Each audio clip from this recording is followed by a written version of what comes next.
I've been restoring dental implants for many years, and of course all patients like to know what to expect when considering the treatment options we recommend. Sadly, many patients are afraid of dental treatment and avoid it. Fear and anxiety are serious issues that prevent patients from seeking the care they really need.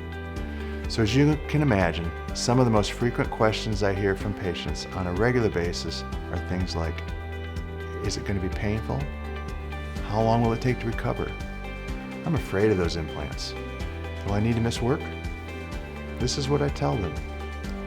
Of course, your concern about the surgery is understandable. Anytime you consider having surgery, you should always ask your doctor about the risks, the recovery, and potential complications. Most of our patients are pleasantly surprised at how well they tolerate the implant procedure.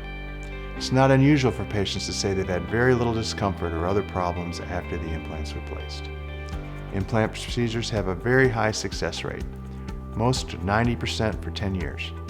Single implants are minimally invasive procedures that are relatively quick and easy. Most patients have little postoperative pain and generally report only mild discomfort that quickly subsides. The majority of our patients take only ibuprofen the day of treatment. Complex procedures that involve many implants and grafting may require a few days recovery and narcotic analgesics. It usually does not take very long to recover. Implant procedures improve so much that can often have the implants placed on Friday and be packed to work on Monday. The process is much faster than it was a few years ago. Some implant restorations can be completed very quickly. We often fabricate temporary restorations almost immediately after your implants are placed. However, in most cases, there's a 3 to 4 month healing period before the final restoration is complete.